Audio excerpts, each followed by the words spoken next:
दोस्तों कहते हैं कि वर्ल्ड पॉलिटिक्स में कोई किसी का सगा नहीं होता। कब आपके दुश्मन आपके दोस्त बन जाए और कब दोस्त दुश्मन बन जाए ये कहा नहीं जा सकता। यही कारण है कि आपको सभी से अच्छे संबंध बनाकर चलना चाहिए और इसमें भारत एक माहिर देश है। ऐसा इसलिए क्योंकि जहां भारत के इजराइल से गहरे संबंध है, वही इस्लामिक देश यूएई, सऊदी, ईरान से भी भारत के रिश्ते काफी बेहतर हैं। दूसरी तरफ अमेरिका से अच्छे संबंध है तो रूस भी भारत का दोस्त है। इन दिनों वर्ल्ड पॉलिटिक्स में एक अलग ही हलचल चल रही है।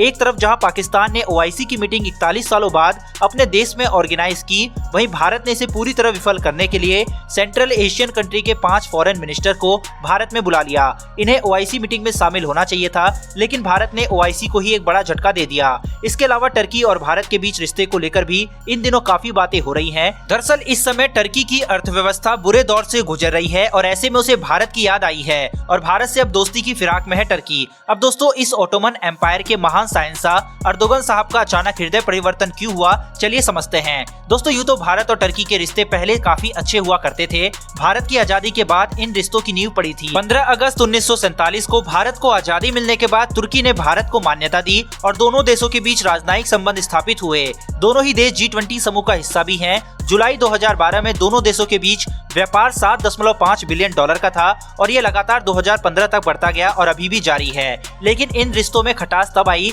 जब तुर्की के राष्ट्रपति अर्दोगन के दिमाग में मुस्लिम देशों का खलीफा बनने का विचार आया और यहीं से शुरू हुई तुर्की की बर्बादी की कहानी। तुर्की को मुस्लिम देश का खलीफा बनाने का सपना पाकिस्तान ने उसे दिखाया, जिसके बाद तुर्की कश्मीर को लेकर जहर उगलने लगा। तुर्की के राष्ट्रपति रजब तैयब अर्दोगन ने कश्मीर पर पाकिस्तान के रुख का भरपूर समर्थन किया। यहाँ तक कि तुर्की ने संयुक्त राष्ट्र में भी कश्मीर का मुद्दा उठाया, जिस पर भारत ने तीखी प्रतिक्रिया दी। कश्मीर से अनुच्छेद 370 खत्म किए जाने के बाद भी टर्की पाकिस्तान के सुर में सुर मिलाता रहा। बस इसी बात से भारत और तुर्की के रिश्ते खराब होते चले गए। लेकिन तुर्की को पाकिस्तान से दोस्ती का कितना बड़ा खामियाजा भुगतना पड़ेगा ये उसे अंदाजा भी नहीं था और अब तुर्की कंगाली के कगार पर जा पहुंचा।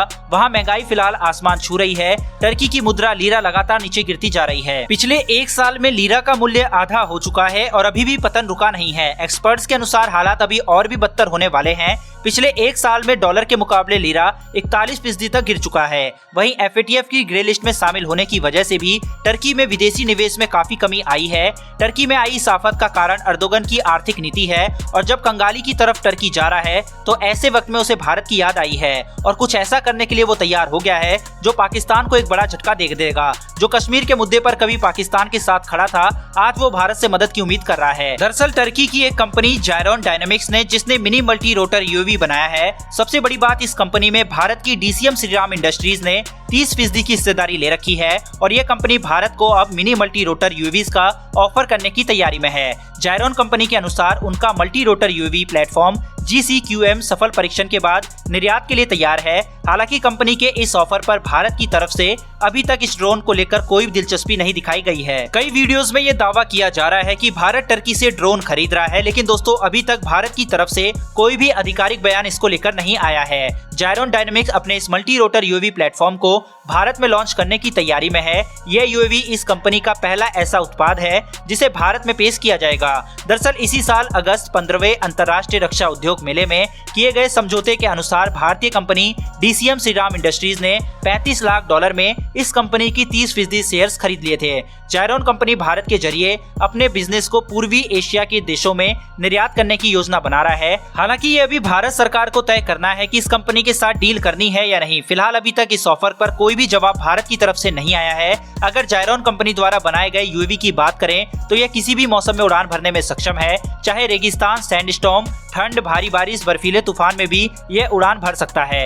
यह यूएवी तकरीबन 1.5 किलोमीटर की ऊंचाई में 80 मिनट तक उड़ान भर सकता है। अगर भारत इसे खरीदता है तो यह जासूसी करने के काम आ सकता है, क्योंकि इसका आकार ड्रोन के से काफी छोटा है और 1.5 किलोमीटर की ऊंचाई पर उड़ान भरने की वजह से दुश्मन की नजर भी इस पर नहीं पड़ेगी। हालांकि ऐसी उम्मीद फिलहाल कमी है कि भारत इस तरह का कोई यूएवी टर्की से खरीदे, क्योंकि हम अभी खुद भी कैपेबल हैं इस तरह का यूएवीज बनाने में। वहीं टर्की और पाकिस्तान के कई रक्षा सौदे हो चुके हैं। ऐसे में अगर भारत को ड्रोन या यूएवीज खरीदने भी है तो भारत इजराइल और अमेरिका का रुख कर सकता है। टर्की के हालात को देखते हुए ऐसा लग रहा है कि वो जल्द ही भारत से रिश्ते बेहतर करने के प्रयास करेगा, जिसकी शुरुआत भी हो चुकी है। अब उसने कश्मीर मुद्दे पर खामोशी अपना रखी है। ये भारत की कूटनीति की ही ताकत है कि आज टर्की घुटनों पर आ गया है और भारत से रिश्ते बेहतर करने के लिए तड़प रहा है। वैसे दोस्तों, आपके हिसाब से क्या भारत को टर्की से ड्रोन खरीदने चाहिए और अपने रिश्ते बेहतर करने चाहिए या नहीं? हमें कमेंट बॉक्स में लिखकर जरूर बताएं। फिलहाल दोस्तों, इस वीडियो में इतना ही। फिर मिलेंगे डिफेंस से जुड़ी ऐसी एक नई वीडियो के साथ। धन्यवाद। जय हिंद।